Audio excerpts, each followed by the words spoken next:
So, I'm really happy to got this question about talking about water. Something when I got the question, you said we have this theme, water, and can you come and talk about what you have done? And I started to think about that. What have I actually done with water? And I realized it's more or less all my life I've been working with water. Usually when I dress up as nice as this, I'm sweating behind the drums. But today, I'm also taking the opportunity to dress up because of water. I think it's really worth it. Some people claim that the water came to this earth in one day, created by one man, or from when the earth and the universe was created some billions of years ago. I don't have time to really go into that, but what we do know is the amount of water that we have on our planet is the same, and it's indestructible. We can't destroy it. Unless you go into a laboratory, you can kind of dissect it. But the amount is the same, and that is quite interesting. But also talking about water, I think we have to start to talk about the lack of water, because that's where we're heading also today with our climate. And that's one of the reasons why I wanted to dress up and also put attention and celebrate water, because we live on a part of the world, actually, where we are really lucky with not having too much of the heavy rains, but just enough to fill up our groundwater levels. We're starting to feel that as well, the climate change. Here are some numbers behind me that you can just read a little bit to let that sink in for a while, how lucky we are. And that means we should treasure the water. I would start by talking about the 4 phases of water. I think we all know them. This I realized when I started to think about what I've worked with. So, of course, the first stage, gas, the gas state, the gas phase. I worked as a fireman for 2 years. And then water, of course, is one of the most important tools you have. And it turns into gas. I worked with water in its liquid state as well. Both when I worked as a stonemason, you use water all the time for different reasons working with stone. And also that the liquid water takes out the best qualities within the stone. And I worked a lot in the solid state. And also in the 4th phase. The only material that I know that also exists in a falling phase is water. When it's below 0 centigrades in form of snow. I'm a designer, and everything I do, I think about the main function. And that is figuring out what are the problems we really need to solve here. And this I take with me in anything I do. So, for example, I always take the example with litter bins in streets. There is no city in the world that wants to have litter bins in the street. No one. No one wants to have litter bins. But what we do want are clean streets. So that's just one example of solving that. But we should ask ourselves the question, in how many ways can we get clean streets? I also looked at how much words influence us. So leading water, for example. What's the main function for a sink? Well, if you have warm water from a fire and cold water from a river or a well, you have to mix it to the right temperature. In the old days, you had the sink, the bowl. But today we have a mixer that does that for us. So today, the main function for a sink is not to mix the right temperatures, it's to lead the water into the drain. So instead of thinking, I will design a new cool sink, I thought, in how many ways can I lead water?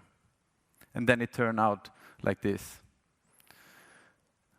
And, of course, I've shown these pictures before. And I know what 95% of you are thinking. No, it's not splashing. And I also know that you have to try it to believe it. So, this is me 200 kilometers north of the Arctic Circle, in the very north of Sweden. This is the river, the Torne River behind me here. And the little village, well, you see the village on the other side, that's actually Poikijärvi. On the left side here, on this side, it's Jukkasjärvi, meeting place by the river. And you can use water in many ways in the summer. This is the Torne River. You can do rafting, fishing, you can drink the water straight out of the river. Not that many left on this planet where you can actually do that. This is one of them. But also, it's a source when they have a long winter up there. So actually, this is kind of happening right now, just 2 weeks ago maybe. They harvest about 3,000 tons of ice. And then using that frozen moment and turn it into experiences. I have had the pleasure of working with ice with my colleague Mats Nilsson since 2003. And Icehotel started thinking about what happens when you add creativity and competence to a material. So instead of working with traditional ice sculptors, they worked with creative people that has not worked with ice before.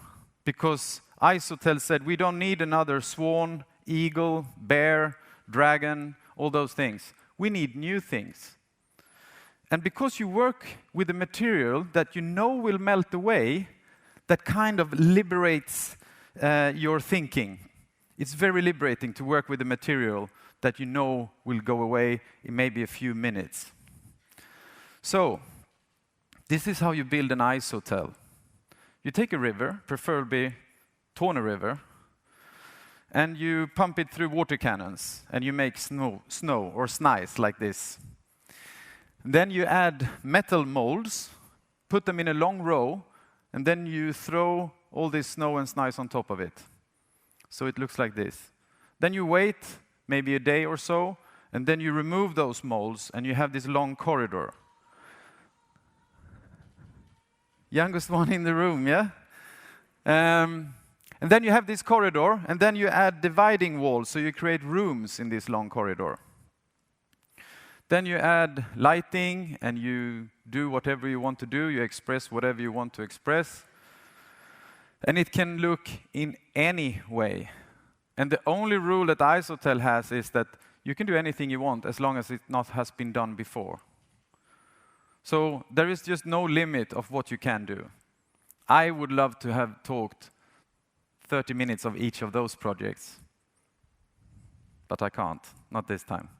This one actually is the last one I did. And it's actually still there, because now they have Icehotel 365.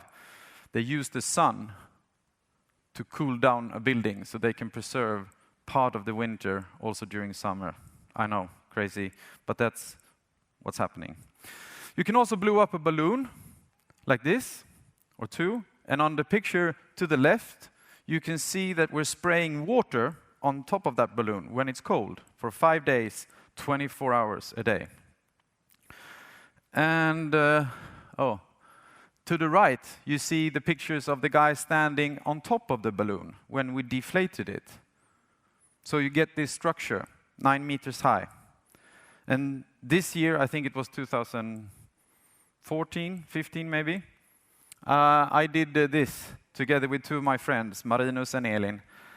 And here I wanted to express the features with ice, with frozen water. What qualities does that material have? So I tried to express that. And also you can use the river itself to turn it into an experience. You just gather some friends, in this case Mats to the right and Vic from Australia to the left. And this you should do when the ice is about 15 centimeters thick. Then you clear a big circle from snow. And then you take chainsaw and you cut 2 parallel lines in a circle, and you add a boat motor, and you start it, and the whole plate starts to spin. And you can lay on your back and watch the stars or the northern lights. And you leave it for a few minutes. Then it freezes back again, and it's just back to being as normal as before. And this also with the life, working with water is very fantastic because it reminds us about the time, the life cycle.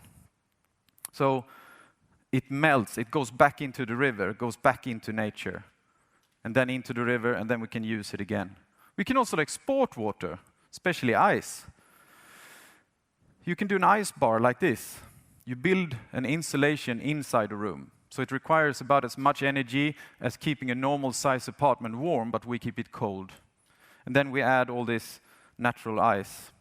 This, for example, I got the theme one year to do rock and roll. So of course I had to do a skull. And then we did the skull in Jukkasjärvi and sent it to London, and then it looked like this. Or it can look like this. I've done 33 ice bars around the world. It's been a fantastic job. I've been doing all these crazy projects all over the world just with water. Here's another one. We got this model this big, and they asked us, can you do this, but 40 meters long and 8 meters high? Yes, we said. Let's do it in Paris, in Grand Palais. So this is Grand Palais in Paris, where we were 24 artists working around the clock for 10 days. And this was our client, Karl Lagerfeld, who recently passed. And they had to choose, of course, do they want to look cool and get wet on their feet, or wear these one-time really stupid rubber boots? Of course, Karl Lagerfeld, that was not an option to not look cool. So, and he stopped, and I documented the work that we did. So I had my camera, and he stopped, and I was standing really close to him, and I took this picture. And there was also an entourage of people around him. And I'm from Gothenburg, so of course I asked him, have you tried and licked the ice? The entourage was not so happy about that question. And you know what? You know what he did? He turned around and he licked the ice. And this is what happened. See, that is a nice picture, I think, of Karl Lagerfeld. Look the power of ice. You can see there's a part of, I told him, you can lick on Torne River just behind you. Fantastic. Of course, that opened up the opportunity to take this now impossible picture to take again. This was the result. 16-minute and 40-second long catwalk, and then it was all over. There is no end of how much money we have on this planet. We just need to divide it more in a clever way. Anyway, talking about that, political power. I had the fantastic opportunity to work in a project for this guy, Ai Weiwei. When I was a creative director for Icehotel, I got some of these fantastic opportunities. So oh shit, time. I need to speed up. So we did this. His idea was to do these lions to put outside. This was at the film festival in Stockholm. So they represent the political power, and they melt down while they're standing there. So this is from the opening of the film festival in Stockholm, where Ai Weiwei's sculptures melt down. So this is now. If you ever wonder what time it is, it's now, always. We know that. But this is now. This is an installation that I did 2 years ago, soon. It's out in Hökälla on Hisingen Island. And it's called Now, because this represents the time between the two eternities, the past and the future. And I thought it would be really nice to show that in this presentation, and also that now we looked at things that I have done. All the things that you've seen is things that I have had done in the past. They don't exist anymore. All that ice and all that water is back into this, our, life cycle of water. So if we are now, and we looked at the past, now we should look into the future. And this is when you look in the future, you always have these kind of... Everybody loves the sunshine. I'm one of them. I love the sunshine. Today I heard on the radio this morning, today is going to be a nice spring day with sun. We love that. However, we live in Gothenburg, as Christer pointed out. It's not the rainiest city in Europe at all. Actually, that is Bergen. But I will talk about this, because in Gothenburg we have this weather as well. And that is a challenge. So how can we use that to create something? We work with Rain Gothenburg, one of the Jubilee projects for this city, whom, by the way, turned 400 years in about 1.5 years, 2021. Less than 2 years to go. Let's speed up. This is the vision. We should be the best city in the world when it rains. And I can tell you, most city works with rain, but if you say this, if you claim this, and this way of putting it is by a friend called Jesper Larsson who framed this. Now we're trying to actually do it. So let's start with this guy, Andy Goldsworthy, British artist. He's not dead, he's just lying in the rain. Remember this picture. It rains about 1/3 of the year in Gothenburg. Let's just remember that. About 1/3 of the year. I started by looking at how have others done. And I realized, fuck, we're really way behind. We need to do it in some way, though. So, if Gothenburg acknowledges and celebrates the rain, because we all know, on a global perspective, how happy we should be about this. If we celebrate and acknowledge rain through art, design, landscape architecture, city planning, rainwater management, businesses, play, tourism, products, communication, education, and social equality, I think we have a chance to reach. I'm one of those guys who think you can reach a vision. Shoot me. We divided all this into 3 main areas, and they're all equally important. The human. What does it mean to be human in a city who claims to be the best city in the world when it rains? Rain and cloud bursts. We need to deal with the climate change. We need to do what we can do to create a better climate, and also locally, our environment. So we add the 3rd one, art, design, and architecture, to add this value. So let's start with the human. I'll go through these 3. This fantastic picture is taken by Agneta Dellefors, a local photographer. She says, it's more fun to take pictures in the rain. Much more fun things happen. And I can't stand another sunset on Instagram. So it's fun to look at, but it's also interesting. How does people behave? Except this one dude who, challenged the rain. And I had to ask Agneta when I called her up about this picture. Have you photoshopped that t-shirt? No, he had it. Fantastic. And the other ones, they take shelter wherever they can. So you do these unprepared solutions in Gothenburg, even though we know it's rains 1/3 of the year. So if you're an artist and look at this, and you want to express the qualities with rain, this is fantastic. How would it feel to be there? How would it sound? If you are warm and dry and it's cold and wet at the same time, you get a really strong sensation. So in short terms, we need dry places and paths in Gothenburg if we want to be the best city in the world when it rains. And of course, the challenge is to do that in a way so it actually adds a value when it's not raining. And you can do that in a billion ways, of course. And no, we should not do it in a bad way.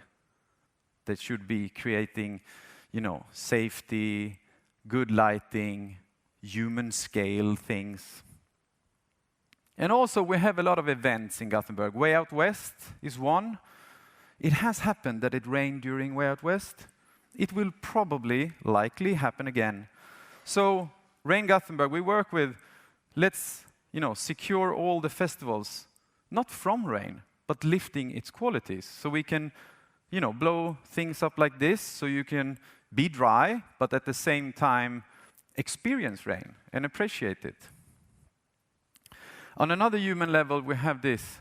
This is the rain playground. The first one I want to add in Gothenburg. We say now that we want to be the best city in the world when it rains. So now we have one really good rain playground in the most exclusive part of Gothenburg. I think we should have 30% of all playgrounds should be, worked with rain. It's something that everyone should be able to do. So, of course, we wished for rain at the opening, the grand opening, and it rained.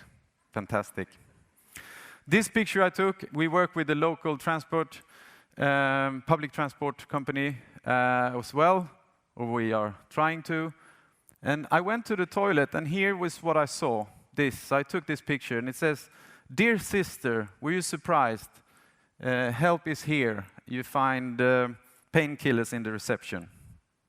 When I saw this, I thought, this is really good. This is really nice, because you think of someone else than you. So I thought, who should not agree with me saying this is the best city in the world when it rains? Well, probably these guys.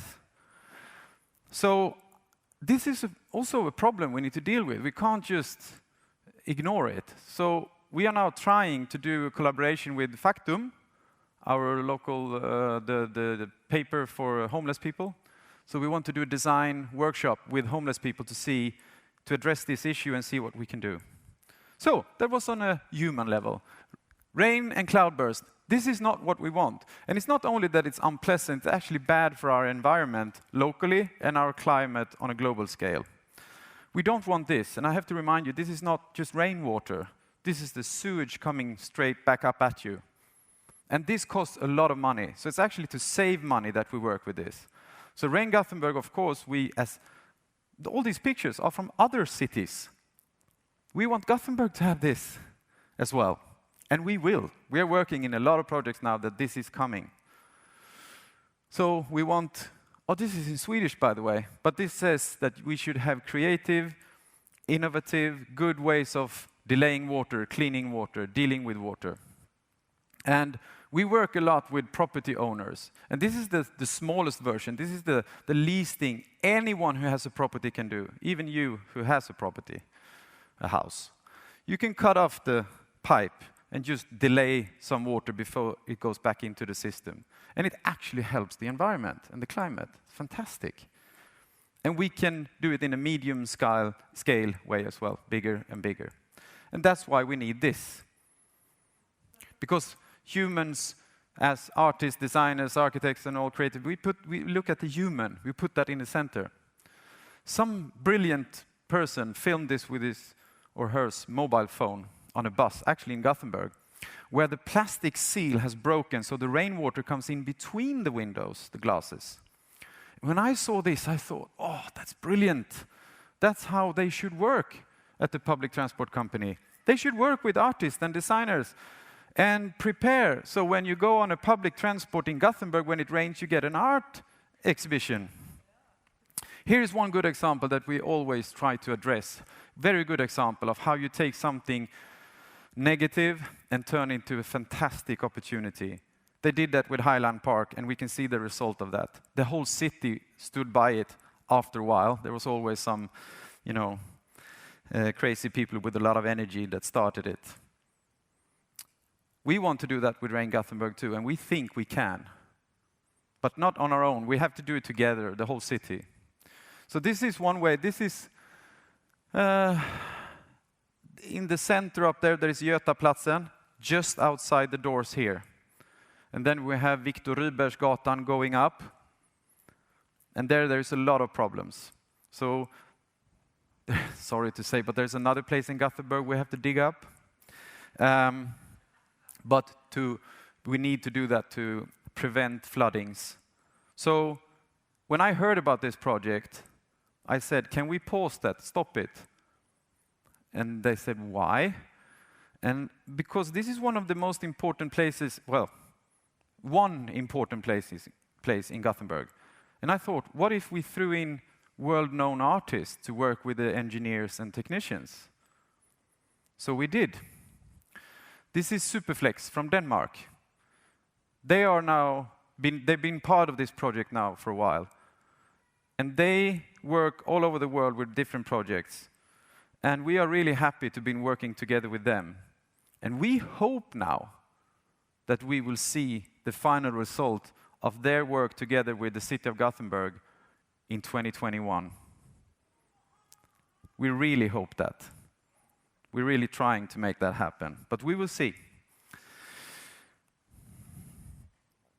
I'm only 4 minutes past due time, so Thumbs up. I'm almost done. This is Liseberg. We have an amusement park here. And it's open. It's actually, Liseberg is what happened 100 years ago when we had the World Exhibition in Gothenburg, when we turned 300 years. So Liseberg always focused on the summer season, up until some years ago, when they thought, let's try the winter as well. What can we do in the winter? So they created this Christmas at Liseberg, and it was a success from start. So at the third year, they took a strategic decision at the board, and they said, from now on, let's think all the year instead of just the summer season. So if we're building a new roller coaster, we're renovating an old building, whatever we do, we should think, how is this in the winter? Can we do it we need to do it anyway, so can we do it in a slightly different way so it adds a value also in the winter? And they did. And that is what we think we should do in Gothenburg. Whatever you're working with, whatever you're doing, all of us who is working in Gothenburg, if we should build a new school, a new roundabout, a new bus stop, whatever we want to do, we can stop and think, yeah, it rains a third of the year. Can we do it in a different way so it actually adds a value also when it's raining? Then maybe we will get closer to the vision. So, you remember? Picture? Andy Goldsworthy, what he did was that he laid down and waited for the rain. And waited. So, when it started to rain, he stood up and he took this picture. This installation is called Rain Shadow. And this is, I think, how we can use water in its falling state, the rain. We can use the quality that are already there. It just falls on our head. And we should make a better climate, locally and globally. So, of course, I want you to learn something as well. You cannot go to a speech and not learning anything. Maybe some of you already know this, but I'm sure that some don't. You know the raindrop, this symbol? The classic one that doesn't exist? Rain that falls look like this. And because the quality, the built-in features with rain is that it always attracts to a certain point. So if it's in vacuum, it's a perfect sphere. But when it falls through our atmosphere, it changes and wobbles a bit. So that's why we have this symbol. And please, we don't have a website yet because we're working on that too. But we do have an Instagram, so you can check us out there. Thank you very much.